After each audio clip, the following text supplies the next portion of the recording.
Monkey is terrified of boredom. Not the stuck on a deserted island kind. The tiny kind.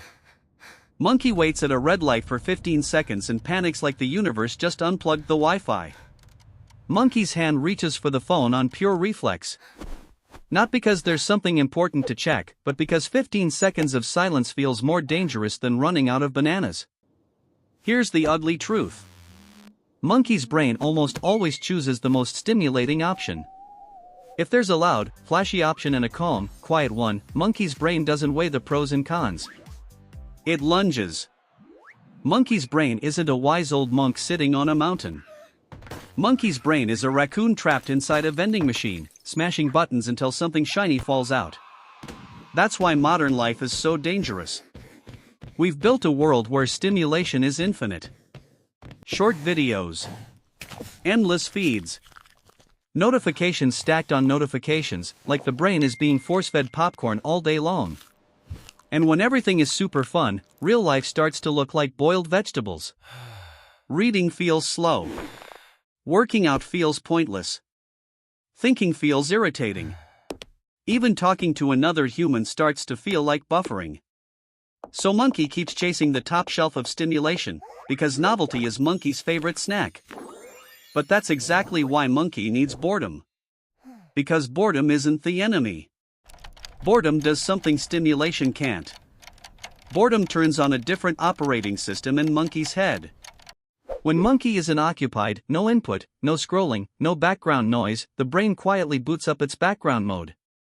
Scientists call it the default mode network, which sounds like a settings menu, but it's basically the brain running without a task. This mode turns on when there's nothing urgent to focus on, so the mind wanders. Monkey hates wandering. Because wandering leads to questions. Big questions. Uncomfortable questions. Questions that don't come with a skip button. Questions like, what is Monkey actually doing with Monkey's life? Why does Monkey's calendar look full, but Monkey's life feels empty? That's why boredom feels uncomfortable at first, not because boredom is dangerous, but because boredom is honest. It's the moment Monkey's brain stops being entertained long enough to start being truthful. So Monkey does what many brains do. Monkey shuts it down. Monkey reaches for stimulation to drown out the background voice. And that avoidance creates a loop. Monkey avoids boredom.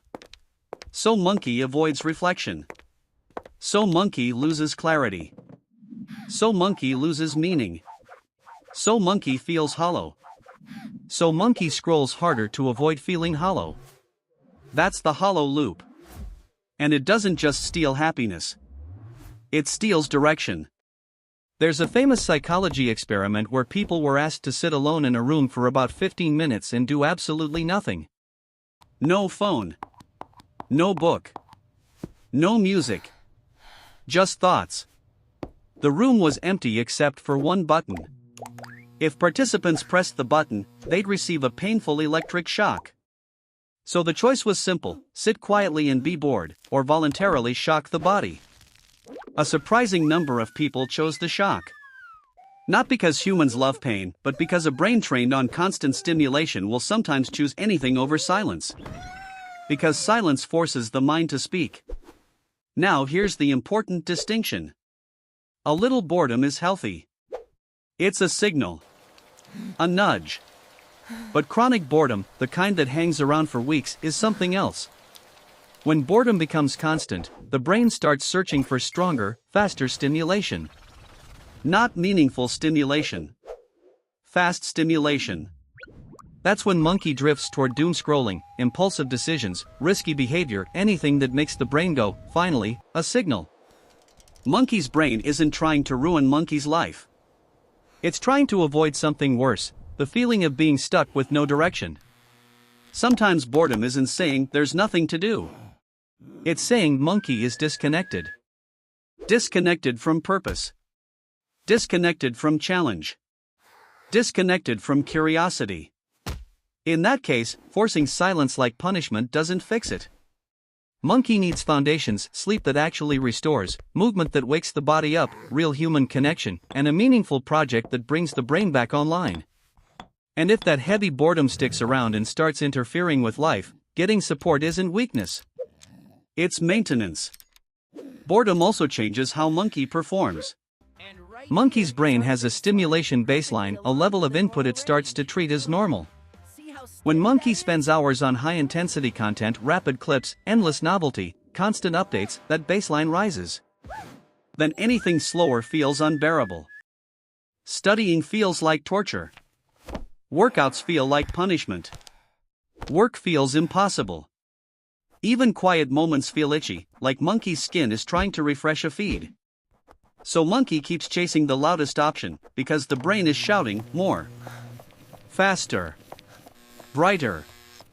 But fun is relative. When monkey lowers the stimulation baseline, boring stops feeling painful. The brain starts noticing quieter rewards again. Progress. Focus. Momentum. Craft. Calm. Monkey still loves bananas. But monkey doesn't need a banana-flavored dopamine explosion every 10 seconds to function like a normal primate. Most people think the solution is more discipline. Discipline matters, but discipline becomes 10 times harder when monkey's brain has a casino in its pocket.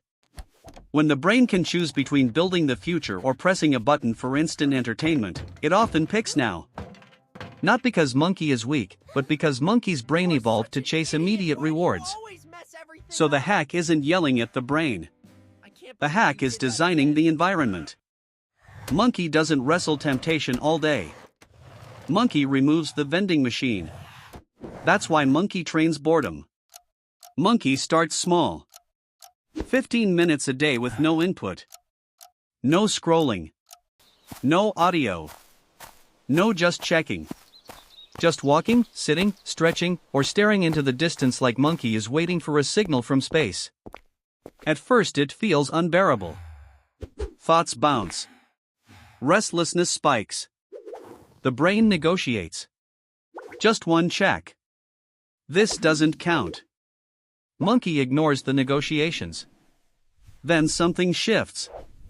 The noise settles. Ideas start forming without being forced. Problems untangle themselves.